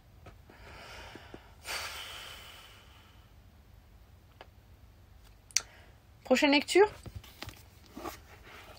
Lecture très prochaine toujours. C'est du Henri Lovenbroek quoi, je sais que ça va être bien écrit. Je vais le ranger avec mes Lovenbroek, mais je vous promets que je vous le sors très très bientôt. Je vous raconte pas que je vais faire déménager. J'ai aussi reçu Bill, Dangereuse innocence de Chris Lozeus aux éditions Au Trouble. En poussant la porte du 4671 de la Field Avenue, Bill Wandal ne sait pas encore ce qu'il va faire.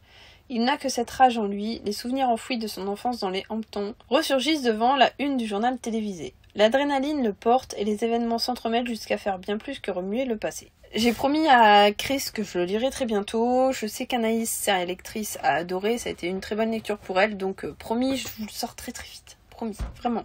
Vraiment promis. J'ai aussi acheté Utoya, l'affaire Breivik de Laurent Oberton. Alors moi je l'ai pas lu. Je sais que mon mari l'a lu. Enfin en tout cas il l'a lu à moitié. Il a beaucoup aimé. Il a dit que c'était très prenant. C'était vraiment écrit d'une façon très réaliste. Ça faisait froid dans le dos et par contre il s'arrêtait à la moitié. Alors je peux même pas vous en dire plus. C'est assez frustrant. Du coup en fait on est donc le 22 juillet 2011 à 18h34, un homme de 32 ans est arrêté sur l'île d'Utoya, à 40 km d'Oslo. Il vient d'assassiner 77 personnes. Dans un récit électrique et impitoyable, Laurent Oberton pirate la conscience du tueur de masse le plus diaboliquement efficace de l'histoire, pour offrir au lecteur une expérience inouïe. Voir le monde à travers les yeux d'Anders Behring Breivik jusqu'au sanglant dénouement de sa solitude criminelle. Ça, c'est le genre d'histoire qui peut le faire parce que c'est du fait réel romancé, décrit, mis en histoire et ça peut vraiment être pas trop mal. J'ai aussi acheté Les Hommes de paille de Michael Marshall. On est à Palmerston en Pennsylvanie. 2 hommes armés de fusils semi-automatiques abattent 68 personnes avant de prendre la fuite. Ils écrivent en lettres de sang Les Hommes de paille. 11 ans plus tard, à Santa Monica en Californie, une adolescente est enlevée. Le tueur en série que la FBI a surnommé l'homme debout a encore frappé. Dyersburg, au Montana, les parents de Ward Hopkins trouvent la mort dans un accident de voiture. Derrière eux, ils laissent pour seul message « Nous ne sommes pas morts ». 3 faits divers, 3 énigmes isolées qui annoncent une longue traque pour un héros improbable jusqu'à la terrifiante confrontation avec les hommes de paille. Putain, je me suis donné envie de le lire. Je vous fais plus de boucole. Je vous préviens, c'est le dernier. Ça a l'air très dense. Ça a l'air vraiment très lourd au niveau de l'histoire. 450 pages. La couverture m'attire énormément. Je vais vraiment faire des efforts pour activer mon rythme de lecture, je crois, parce qu'avec tout ce que j'ai envie de lire, ça va être très compliqué. Je me suis aussi acheté L'ultime secret du Christ de Jair dos Santos. Vous le savez maintenant, Jair dos Santos est devenu un héros. J'adore cet auteur. C'est un auteur qui met en avant des trucs très ésotériques, très historiques, d'une façon très simple, mais très fouillue. C'est vraiment le summum du fouillu. Et voilà, je les avais pas tous. Donc je suis tombée sur L'ultime secret du Christ la dernière fois au furet, et donc je me suis précipitée dessus. Seule au cœur de la bibliothèque vaticante, Patricia Escalona, éminente paléographe,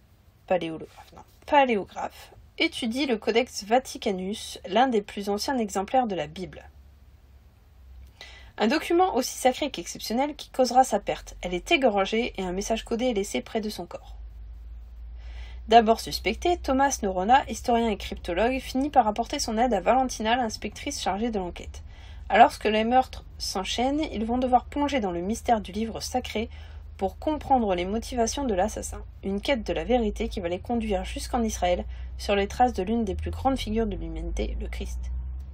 Je vais pas le rajouter à ma pile à lire très rapide, parce que clairement, pour lire du Dos Santos, faut vraiment avoir l'esprit libéré, et actuellement c'est pas le cas. Mais vous pouvez être sûr que je vais vous en parler cette année. J'en suis à... Je pense que je vais en lire 1 ou 2 cette année de Dos Santos. Ce sont vraiment des romans que j'adore lire, des romans où on en ressort d'une façon intelligente, on devient lecteur intelligent, on referme le livre, on sait plein de choses, on a envie d'expliquer tout à tout le monde, on a redécouvert le sens de plein de choses, de plein de mots, de plein de trucs qu'on nous avait presque expliqués quand on était jeune. Et du coup, c'est toujours un plaisir vraiment de lire des romans de Jair dos Santos. On en a fait une bonne partie. Ça va être terrible ce boucol. Je suis vraiment désolée. Ça va être affreux. Je passe vite fait donc sur La confrérie de l'épée de Diana Gabaldon, qui est une nouvelle. Un petit roman. Mais Diana Gabaldon ne sait pas écrire de nouvelles ou bien des très très longues. Et là, on est avec Lord John Grey. Donc Lord John Grey dans Outlander, c'est un Anglais. Ainsi même après de nombreux mois. Vous venez, malgré la distance jusqu'ici, vous enquérir de mon bien-être. Qui va être en charge de la prison de Cranesmuir.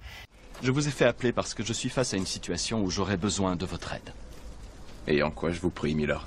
Et donc là, on est du coup avec Lord John Grey. Il faut savoir que Diana Gabaldon a créé une série dérivée de Outlander avec comme personnage principal John Grey. Donc c'est censé être des nouvelles. C'est censé être des nouvelles. Voilà. Des nouvelles de 500 pages. C'est censé être des nouvelles, donc il y en a plusieurs. Celui-ci, c'est le 3e tome, je crois. Et j'aime beaucoup, beaucoup. En fait, ça permet de compléter ce qui s'est passé pour John Grey pendant qu'il n'était pas avec Jamie, donc on ne sait pas ce qui lui est arrivé. J'ai aussi acheté Quand il me prend dans ses bras de Charlie Watt. Je vous l'ai déjà présenté en bilan lecture. On est avec une jeune femme qui hérite de l'entreprise de sa grand-mère ou de sa grande-tante quand elle décède. Et voilà, en fait je l'ai lu en numérique et je l'ai tellement aimé que j'avais besoin de l'avoir en papier. C'est un petit peu comme celui-ci en fait, L'amour à nu. C'est le premier Charlie Watt qui m'avait fait hurler de rire. J'ai adoré ce roman, ça a été une énorme découverte pour moi, ça a été vraiment une auteure que j'ai découvert grâce à celui-ci. Et ça a été, voilà, ce sont mes 2 préférés de Charlie Watt et je ne pouvais pas faire autrement que les acheter en papier. Donc je suis super contente de les avoir et j'espère pouvoir les faire dédicacer un jour. J'ai aussi reçu Les Éternels de Amy Kaufman et Megan Spooner. Le tome 1, c'est Gaïa aux éditions J'ai lu. Sachez que ce voyage est sans fin. Déverrouiller cette porte peut mener au salut ou à la perte. Alors choisissez et continuez votre périple si vous l'osez. La découverte de la planète Gaïa, peuplée autrefois d'une espèce extraterrestre éteinte depuis longtemps, est une chance pour les hommes. En effet, la technologie très avancée des Éternels leur permettra peut-être de réparer les dégâts environnementaux qu'a subi la Terre. Envoyés sur Gaïa pour des raisons très différentes, Mia et Jules devront oublier leurs divergences et s'allier s'ils veulent surmonter les obstacles et percer le mystère des temples. Or, ce n'est pas des pilleurs, des énigmes ni des pièges laissés par les aliens dont ils devraient le plus se méfier, mais peut-être d'un plus grand danger encore, un danger qui pourrait conduire l'humanité à sa perte. C'est le tome 1, et moi ça me plaît beaucoup, ça a un côté un peu science-fiction, un peu découverte, et pourtant on parle de temples, on parle d'humanité, d'éternel, et ça peut vraiment être pas mal du tout. La bonne nouvelle, c'est qu'on en voit quand même la fin. Alors, pour changer un peu, je vais donc vous présenter Le Trône de Fer de George R.R. Martin, l'intégrale 1. Donc, magnifique livre que je me suis fait ouvrir. On va dire ça. Parce qu'en fait, on me l'a offert. Voilà, c'est mon mari qui me l'a offert. C'est hyper lourd, faut dire ce qui est. Je sais que les 5 sont sortis dans cette collection-là, il me les faudrait vraiment. Ça pourrait vraiment être super joli. J'adore les couvertures, c'est beaucoup plus sympa que celle que j'ai là. Donc vous voyez, moi, mes 5 tomes sont là en édition J'ai lu classique. Et en fait, je me dis que ça pourrait être beaucoup plus joli dans ce genre de roman. Ça fait vieux livre et j'adore ça. Hop, on va couper un peu en vous montrant donc Harry Potter et la Coupe de Feu en version illustrée. J'adore ces livres, ils sont magnifiques. Je sais pas si vous les avez déjà vus parce que je vous ai déjà présenté dans d'autres vidéos. Donc on est sur des livres illustrés qui sont absolument splendides. Faut dire ce qui est, hein. Donc voilà, on a l'intégrale de l'histoire de la Coupe de Feu illustrée sur chaque page, avec des illustrations toutes plus superbes les unes que les autres. Faut dire ce qui est. Voilà, les dessins sont magnifiques. Ce sont des livres que moi j'adore. Alors certes, ils coûtent 40 €, mais quelle qualité! C'est vraiment, c'est incroyable, c'est magnifique. Voilà, on tourne les pages, on retrouve vraiment des illustrations superbes. Donc ils sont produits aux éditions Gallimard Jeunesse. Moi, ceux-là sont dans mes bibliothèques de collection. J'adore ces romans-là. Ce sont des illustrations de Jim Kay avec le texte intégral. Donc de chaque roman, on en est au 4 et le 5 sort normalement fin d'année, octobre-novembre, à l'automne en fait. À l'automne 2020, vous allez avoir le tome 5 en illustré. Je me suis aussi acheté Semiosis de Sue Burke aux éditions Albin Michel Imaginaire. Donc là, j'accuse ouvertement Séverine Lanté d'avoir commencé à découvrir cette collection qui s'appelle Albin Michel Imaginaire. Elle en a énormément parlé sur pas mal de bouquins. Elle s'y est beaucoup mis et elle m'a donné envie sur pas mal de livres. En fait, j'en ai pas encore lu un seul. Voilà. Donc, dans Sémiosis, nous sommes dans une œuvre contemporaine. Ils sont 50, des femmes et des hommes de tous horizons. Ils ont définitivement quitté la Terre pour, au terme d'un voyage interstellaire de 160 ans, s'établir sur une planète lointaine qu'ils ont baptisée Pax. Ils ont laissé derrière eux les guerres, la pollution, l'argent pour se rapprocher de la nature, tout recommencer, construire une utopie. Mais très vite, les drames menacent leur idéal. Du matériel irremplaçable est détruit, des morts surviennent et s'accumulent. La nature est par essence dangereuse. Celle de Pax, mystérieuse, ne fait pas exception à la règle. Pour survivre, les colons vont devoir affronter ce qu'ils ne comprennent pas et comprendre ce qu'ils affrontent. Voilà, donc ça fait partie de Albin Michel Imaginaire, ça me tentait vachement. Tout comme celui-ci, Terminus, de Tom Sweterslitch. Depuis le début des années 80, un programme ultra secret de la marine américaine explore de multiples futurs potentiels. Lors de ces explorations, ces agents temporels ont situé le terminus, la destruction de toute vie sur Terre, au XXVIIe siècle. En 1997, l'agent spécial Shannon Moss du NCIS reçoit au milieu de la nuit un appel du FBI. On la demande sur une scène de crime. Un homme aurait massacré sa famille avant de s'enfuir. Seule la fille aînée, Marianne, 17 ans, serait vivante, mais reste portée disparue. Pourquoi contacter Moss ? Parce que le suspect, Patrick Mercer, a, comme elle, contemplé le terminus, dont la date s'est brusquement rapprochée de plusieurs siècles. Celui-là, il me plaît beaucoup. C'est pas très bien. Allez, allez-y. Là, on arrive sur un running gag quand même. Voilà. Je crois qu'on va passer. Alors, on va pas en discuter, ça sert à rien. Les 13 meilleures histoires de serial killer de Stéphane Bourgoin. Voilà. J'ai aussi acheté L'île du diable de Nicolas Beuglet. Alors, faut savoir que j'ai les 2 premiers. Et donc voilà le 3e, L'île du diable. Et en fait, j'ai pas encore lu les 2 premiers. Mais j'ai vraiment très envie de le découvrir. Le corps recouvert d'une étrange poudre blanche, des extrémités gangrenées, un visage figé dans un rictus de douleur. En observant le cadavre de son père, Sarah Geringen est saisie d'épouvante. Et quand le médecin légiste lui tend la clé retrouvée au fond de son estomac, l'effroi la paralyse. Et si son père n'était pas l'homme qu'il prétendait être ? Des forêts obscures de Norvège aux plaines glaciales de Sibérie, l'ex-inspectrice des forces spéciales s'apprête à affronter un secret de famille terrifiant. Que découvrira-t-elle dans ce vieux manoir perdu dans les bois ? Osera-t-elle se rendre jusqu'à l'île du diable ? Ah, mais ça va se lire super vite ! Il y a 300 pages. C'est écrit vachement gros. C'est con, hein ? Je compare ça à Céline Dangean, qui a des trucs super denses. Là, j'ai l'impression de lire un livre vachement aéré, en fait. Mais dans un sens, vous voyez, moi j'aime bien le côté dense, hein, parce que c'est vachement intéressant de pouvoir s'attacher au personnage, de vraiment être fouillé comme ça. Là, je pense que ça va être plus léger et peut-être plus rapide à lire aussi. Enfin, je m'y mette. J'ai aussi reçu Une trace dans le temps, donc celui-là je l'ai reçu en octobre, de Jody Taylor aux éditions HC Éditions. Je sais pas si je dois vous reparler de la saga ou pas. On est sur le tome 4 des Chroniques de Sainte-Marie, donc là actuellement, moi je suis en train de lire le tome 5. Qui sort le 20 février. Hier ou jamais. Je crois que c'est ça. Et donc, on est donc avec Une trace dans le temps. On est toujours avec Max. Max, qui est une historienne, qui travaille à Sainte-Marie, qui est un institut de recherche en histoire, qui envoie des historiens, grâce à des capsules temporelles, dans le passé pour étudier les faits historiques et bien confirmer qu'elles se sont bien passées comme ça. Et donc avec Une trace dans le temps, on est toujours avec Max, qui est petite, rousse, un peu ronde, et qui est extraordinaire au niveau de l'humour. Elle a un humour vraiment génial. Je me marre vraiment beaucoup durant mes lectures. C'est une personnage que j'adore vraiment beaucoup. C'est le genre de personnage que j'aimerais rencontrer. Je sais que c'est pas possible, hein, c'est complètement con, mais c'est le genre de personnage que j'aimerais rencontrer. Et donc dans celui-ci, on est à Pompéi, et...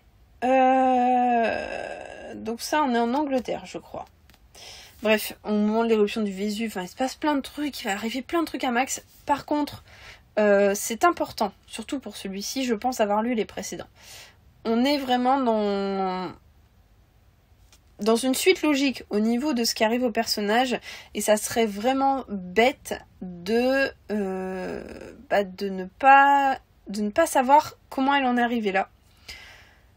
Et clairement, c'est une saga qu'il faut lire du premier tome et vous allez voir, vous allez adorer. Je le conseille à tout le monde. C'est historique et en même temps c'est de la science-fiction et c'est plein d'humour et c'est vraiment... on apprend plein de choses, c'est une lecture intelligente et j'adore les Chroniques de Sainte-Marie.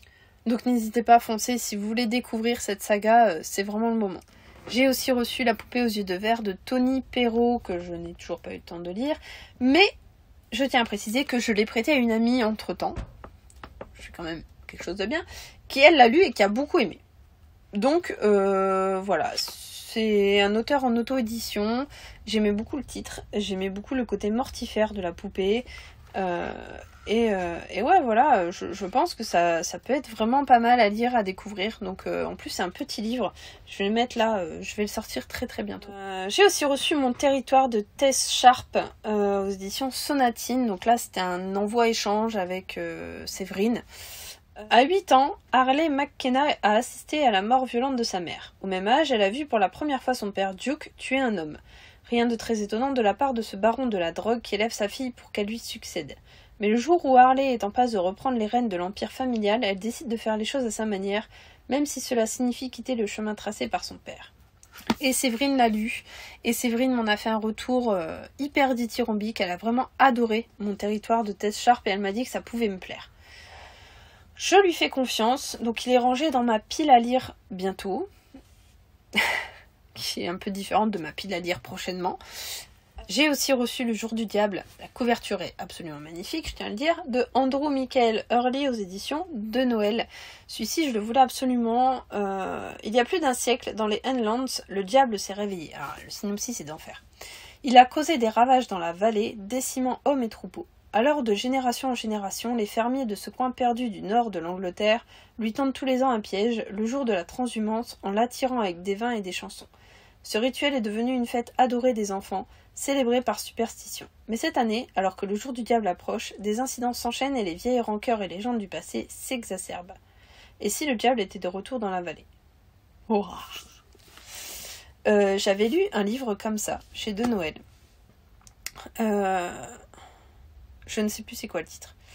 C'était un livre pareil qui parle de diable, qui est vraiment un peu bizarre et j'avais adoré. C'est un livre dont on parle très très peu et c'est un livre que j'avais adoré et très franchement ça me paraît dans la même lignée, ça me paraît être vraiment pas mal et donc celui-ci fait partie de mes prochaines lectures aussi. C'est un livre en plus qui fait 330 pages. Ça peut être vraiment très vite lu et on en parle très très peu. Je trouve ça vraiment dommage. J'ai aussi reçu Le loup des cordeliers de Henri Lovenbroek aux éditions XO Éditions. Celui-là, je peux vous en parler. Je l'ai lu, donc je vais pas me redonner envie de le lire. On est en mai 1789, dans un vent de révolte qui souffle sur Paris. Gabriel Joly, c'est un jeune provincial qui arrive donc de la Provence et qui souhaite être journaliste sur Paris. Et donc ce Gabriel Joly arrive, il se fait sa place dans un petit journal en tant que... en gros, il donne les horaires des spectacles qui ont lieu au théâtre. C'est vraiment pas terrible, mais des meurtres qui ont lieu, l'intrigue, ce sont des meurtres très violents qui ont lieu dans des quartiers assez pauvres. Et donc ce Gabriel Joly va s'intéresser de près à ces histoires. Il veut démasquer le loup des cordeliers, un justicier qui tient un loup en laisse et la nuit commet de sanglants assassinats pour protéger des femmes dans les rues de Paris. Et en même temps, on va assister à la Révolution française, qui est quand même quelque chose d'énormissime sur l'histoire française. Et ce que j'ai adoré dans ce livre, c'est que Henri Lovenbroek a réussi à mettre une histoire policière complètement fictionnelle en plein cœur d'une intrigue historique réelle. C'est-à-dire qu'on va rencontrer des personnages historiques réels, qui ont vraiment existé, qui ont vraiment fait ce qu'ils disent, ce qu'ils racontent. On va vivre la Révolution française, on va vivre la prise de la Bastille de l'intérieur. on va savoir ce qui s'est passé, on va les suivre à gauche, à droite, on va comprendre plein de choses. Mais c'est du roman intelligent, attention, on ressort vraiment intelligent de ce roman. On va comprendre plein de choses et en même temps, il arrive à créer cette intrigue, à insérer un personnage qui n'existe pas dans l'histoire, en plein cœur de l'histoire réelle, tout en gardant ce côté intrigue. Mais c'est énorme, c'est complètement ouf. C'est extraordinaire, ces petits tours de passe-passe qu'il fait, on assiste au serment du jeu de pommes. C'est des trucs de malade qu'il nous fait avec ce bouquin. Et clairement, waouh, je lui tire mon chapeau. C'est un roman complètement extraordinaire, j'ai adoré, c'est mélodieux, les phrases sont magnifiques, c'est vraiment hyper bien écrit. Je lisais des extraits à mon mari pendant la soirée, mais... c'est mélodieux. Il y a vraiment on a l'impression qu'il y a une mélodie, et ça s'accélère des fois, et ça ralentit. Mais c'est toujours agréable. Les mots sont choisis, ça... Ouais, voilà, c'est mélodieux. C'est vraiment le terme qui convient. C'est vraiment mélodieux et j'ai adoré. J'ai aussi reçu Du poison dans la tête de Jacques Saussé aux éditions French Pulp. Alors, Jacques Saussé... je ne vous raconte plus, je vous en ai déjà parlé. C'est un auteur que j'adore, que j'aime énormément. Je crois que je vous en ai parlé au début de la vidéo, mais vu que ça fait très longtemps que j'ai commencé la vidéo, je doute un peu. Et donc là, on va être, je crois, parce que je ne l'ai pas encore lu non plus, on est avec Daniel Magne et Lisa Hélin, il me semble. Et Daniel Magne et Lisa Hélin, ce sont des personnages, des flics qui travaillent au 36 quai des Orfèvres. Donc ce sont des flics récurrents dans pas mal d'histoires de Jacques Saussé. Donc celui-ci, je vais prendre sur moi de ne pas vous lire le synopsis parce que j'ai pas envie de me donner envie de le lire, sinon je vous jure que j'y arriverai jamais. Mais je fais une confiance aveugle en Jacques et je vous conseille à tous d'en faire autant. C'est un auteur extraordinaire qui est très très doué avec les mots, avec les histoires. C'est un très bon conteur et vraiment, voilà, je vous conseille de découvrir son univers. Peut-être pas à travers celui-ci parce que c'est pas le premier, mais je vous conseille fortement de découvrir les écrits de Jacques. Je me suis aussi acheté Insectes de Maxime Chatham. Oui, alors bon... je ne pouvais pas ne pas l'acheter. Clairement, Maxime Chatham, vous le savez, chouchou, doudou, loulou, c'est vraiment la cote. Et en plus, moi j'ai adoré Le Signal, celui qui a sorti l'an dernier. Je les ai tous, donc voilà, je pouvais pas passer à côté. Et j'avoue qu'il me fait un peu peur, parce que Insectes... bah, j'ai une dépression. Ça me fout les boules. Voilà, ça me fout un peu les boules. Je sais pas quelle peur il va utiliser pour nous foutre les boules. Je pense qu'on va avoir beaucoup de rapports avec les araignées, les insectes, les trucs, les machins. Et je vous avoue que ça me rassure pas forcément. Et si tous les insectes du monde se mettaient soudainement à communiquer entre eux, vous voyez ce que je disais, à s'organiser, nous ne survivrions pas plus de quelques jours. Entre un crime spectaculaire et la disparition inexpliquée d'une jeune femme, les chemins du détective Atticus Gore et de la privée Kat Cordell vont s'entremêler et les confronter à une vérité effrayante. Des montagnes de Los Angeles au bas-fond de New York, un thriller implacable et documenté qui va vous démanger. Je le lirai, c'est une certitude, faut juste que je me pose pour le dire, que je le savoure, parce qu'en fait Maxime Chatham fait partie de ces auteurs pour moi qui peuvent me raconter comment faire fondre du beurre dans un bouquin pendant 400 pages, je vais bouffer le bouquin. Il n'y a aucun souci avec ça, il a une façon de raconter qui me plaît énormément, et du coup je doute jamais, en fait j'y vais l'esprit ouvert, j'y vais en me disant allez vas-y, raconte-moi ton truc, ça va être bon. Et en fait c'est ça, c'est que du coup j'apprécie énormément tout ce qu'il me raconte, je suis vachement ouverte à ce qu'il me raconte, et du coup c'est toujours super agréable en fait. Je me suis aussi acheté Les âmes englouties de Susan Johnson aux éditions Presse de la Cité. Alors celui-ci c'était un pur hasard, il était posé comme ça en fait, au furet, en voyant bien la couverture, et il m'a intriguée. Et en lisant le synopsis, je me suis rendu compte que c'était un polar un peu scandinave, et ça m'a vachement attirée. Pour travailler à sa thèse de biologie, Nathalie retourne vivre dans sa région natale au cœur d'une Suède humide et reculée. Dans la petite maison qu'elle habite en forêt, elle repense à l'époque où la disparition de la jeune Tracy avait inauguré une succession de drames. Un jour, un cadavre est retrouvé dans la tourbière. 10 années auparavant, déjà une jeune fille momifiée avait été découverte au même endroit. Bientôt de nouveaux corps affleurent, alors que la police se met en quête d'un serial killer, un ancien professeur de physique, Goran, est convaincu que l'endroit est peuplé de revenants. Cette théorie intrigue aussi Maya, photographe judiciaire. Les trajectoires de Nathalie et de ses 2 enquêteurs de l'ombre vont se mêler et de nombreux secrets seront déterrés. Et sur le synopsis, ça m'a beaucoup fait penser à des histoires un peu à la Ragnar Jonasson. J'ai eu l'impression qu'elle cherche vraiment à mettre une ambiance, à temporiser sur un lieu très restreint et en même temps assez effrayant. Ça me parle beaucoup en fait. Vraiment, ça m'a beaucoup attiré. Je me suis dit que c'était un roman d'ambiance et pas très gros en plus. Il fait 300 pages. Ça peut être très vite lu et il m'attire beaucoup. Je me suis aussi acheté Un autre jour de Valentin Musso aux éditions Seuil. C'est le premier de l'auteur que j'achète. J'avais d'autres, Michel Bussy et compagnie, mais Valentin Musso, j'avais pas encore.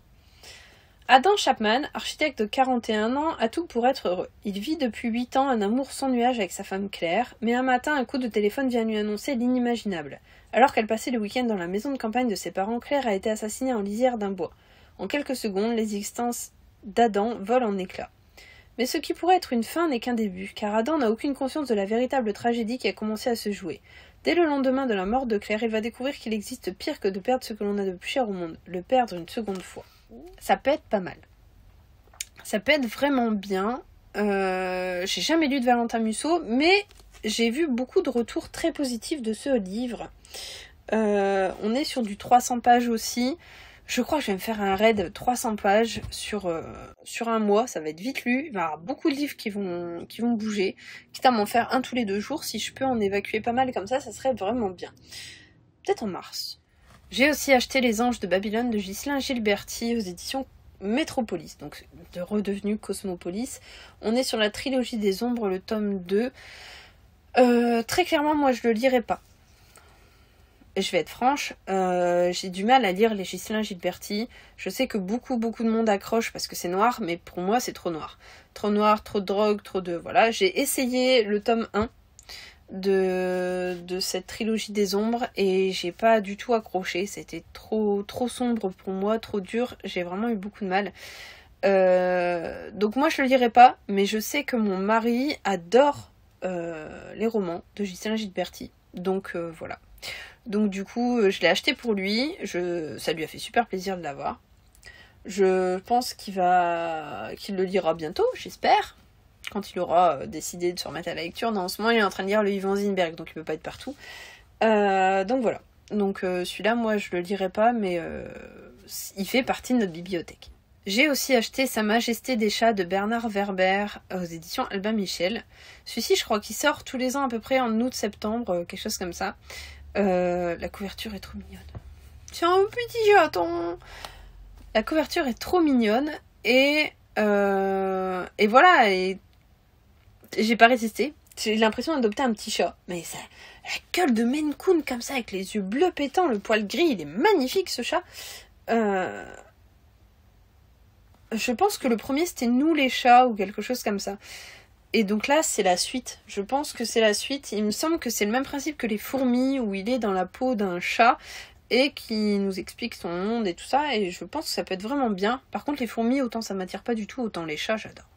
Je me suis aussi acheté Les Loups de Daniel Cole aux éditions La Bête Noire, donc qui est le 3e roman.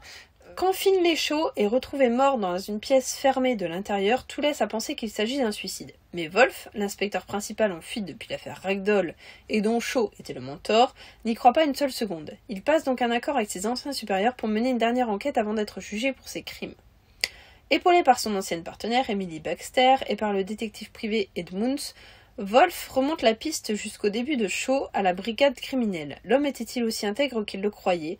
Alors qu'il plonge dans les bas-fonds de la corruption policière, un seul faux pas pourrait lui coûter non seulement sa propre vie, mais aussi celle de ceux qui lui sont chers. Et j'avais adoré Ragdoll, j'avais adoré Lapa, qui était pour moi même un cran au-dessus, et j'espère vraiment... Ouh, un dessin. J'espère vraiment que... Non, je ne lis pas les romans pour les dessins. J'espère vraiment qu'il va être pas mal. Ouh.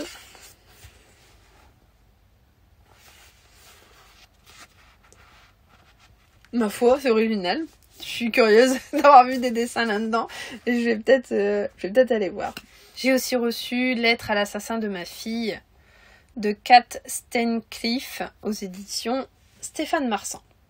Livre que je n'ai pas demandé et qui du coup m'embête un peu. Je te hais, voici ma première lettre et c'est tout ce que je veux te dire. Je te hais, ma rage et mon désir de vengeance ne sont pas atténués, bien au contraire. Le temps ne les a pas guéris, il a soufflé sur les braises. Russ, mon accent anglais, vit seul à Manchester un soir de septembre. Sa fille est retrouvée morte à son domicile. Le monde de Russ s'écroule 4 ans après l'assassinat. Russ décide d'écrire à son meurtrier. Dans Lettre à l'assassin de ma fille, Kat Steincliffe s'attache à décrire les répercussions d'un crime violent sur une famille ordinaire et explore des questions fondamentales liées à la justice et au désir de vengeance foncièrement humain. Peut-on vraiment pardonner à ceux qui nous ont infligé le pire ? Et en fait, je suis super déçue. Je suis super déçue parce que on retrouve dans les trucs des dates, comme si c'était une lettre, avec une signature à la fin du chapitre, comme si c'était une lettre, sauf que dedans, en fait, c'est raconté. On a des discussions, des dialogues. Et on a des dialogues. Mais que font des dialogues dans une lettre ? Je vous avoue que là, du coup, ça me... Alors, pour tous ceux qui suivent la chaîne de Séverine Lanté, il est bien ce livre. Je crois que j'ai plus besoin de vous le présenter. Pour tous les autres, je vais vous en parler. Une cosmologie de monstres de Sean Hamill, Albin Michel, aux éditions Albin Michel Imaginaire. Donc, très clairement, on en a entendu parler, je sais pas combien de fois en 2019. Séverine Lanté m'a influencée. Voilà. Elle m'a mis le couteau sous la gorge, elle m'a dit « Chacha, tu vas l'acheter ». Je l'ai acheté. Dans une cosmologie de monstres, Sean Hamill allie brillamment les univers angoissants de H.P. Lovecraft avec l'histoire contemporaine d'une famille menacée de destruction par des forces surnaturelles. Il réussit son coup parce que ces braves gens pourraient être nos voisins. L'horreur ne fonctionne que lorsque nous attachons aux personnes concernées. Nous nous attachons aux Turner et leurs cauchemars deviennent les nôtres. La prose de Hamill est sobre, tout simplement belle. Voilà à quoi ressemble un roman d'horreur signé John Irving. J'ai adoré ce livre et je pense qu'il vous plaira aussi. Signé Stephen King. Peut-être plus trop s'y fier, mais quand j'entends Séverine Lanté en parler pendant des heures et des heures et des heures et des heures, je me dis quand même qu'à un moment donné, faudrait peut-être s'y pencher. Dernier livre à vous présenter. Miracle, qui vraiment clôture très bien cette vidéo. C'est un miracle que j'ai réussi à aller au bout. Donc là, on est à peu près à 2 heures de tournage. Je sais pas combien de temps va faire la vidéo et je m'en excuse vraiment. Miracle de Solène Bakowski aux éditions Cosmopolis. Solène, c'est une auteure que j'apprécie en tant que personne, en tant qu'humaine, mais aussi en tant qu'auteure. Elle a écrit ce bouquin d'une façon magnifique, d'une façon magistrale. Ça a été une excellente lecture sur l'année 2019. On est avec une jeune fille qui se voit écourter sa vie. En fait, on lui annonce qu'elle a un cancer, quelque chose d'incurable. Elle ne pourra rien y faire. Et donc son dernier souhait, c'est de reprendre le bateau de son père. Son père, donc, traversait l'Atlantique en bateau et tout. Et donc, elle se met en tête de vouloir faire pareil. Grâce aux réseaux sociaux, elle va réussir à monter une cagnotte, à obtenir des fonds, à pouvoir réhabiliter le bateau de son père qui est décédé en mer. Et donc, elle va faire ce voyage sous les yeux braqués des réseaux sociaux. Et donc Solène Bakowski va commencer sur cette histoire pour nous en faire un roman, nous en tirer une morale qui est vraiment dure, impressionnante et troublante de réalisme. J'ai eu peur, je vous avoue que j'ai eu peur que tout le livre se passe sur le bateau. Et non. Non, elle a été vraiment bien. Elle a su à un moment donné donner un autre tournant à son histoire. Et ça a vraiment redonné un mouvement dans l'histoire, quelque chose de très important. Elle met en avant bien sûr les réseaux sociaux, qui sont vraiment la base de son livre à mon sens. Tout ce que les réseaux peuvent faire de bien, mais tout ce que ça peut apporter de mal aussi. La seule solution, c'est de lire Miracle. Vous allez vous rendre compte, vous allez comprendre, vous allez être dégoûté. Et ouais, vraiment, ça a été une histoire qui m'a beaucoup marquée. Solène, elle a vraiment ce don pour nous faire nous attacher aux personnages, rendre les personnages très humains, très proches de nous. Et je pense que plus on va s'y attacher, plus on va souffrir avec eux.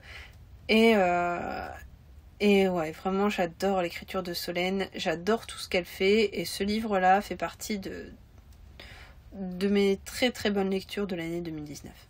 mon boucle est terminé. Alors, bravo à tous les courageux qui auront été jusqu'au bout. Bravo à tous ceux qui n'auront pas triché en accélérant avec le petit bouton sur la vidéo. Bravo à tous ceux qui m'auront accompagné tout le long de cette vidéo. Voilà, je vous montre le dégât que ça occasionne derrière moi. Et encore, vous n'avez pas vu les côtés. Il y avait un peu plus de 70 livres quand même, ce qui est énorme. Maintenant, nous sommes le 17 février. Et pour l'instant, janvier-février, j'en suis à 50. Donc là, vraiment, je trouve que j'ai été plutôt raisonnable fin 2019 au niveau des livres. Donc je pense vous faire un book haul de janvier très bientôt, ça sera plus simple plutôt que voilà, je vais en refaire un tous les mois. Vous allez voir, je vais récupérer le rythme, vous en faites pas, ça va venir, je vous promets. Donc je vous remercie vraiment pour d'être là, d'être abonné à ma chaîne et puis de continuer à suivre et écouter toutes les conneries que je peux raconter. Voilà, je vous dis à très bientôt sur la chaîne Un bon livre à lire. Bye bye. Sing me a song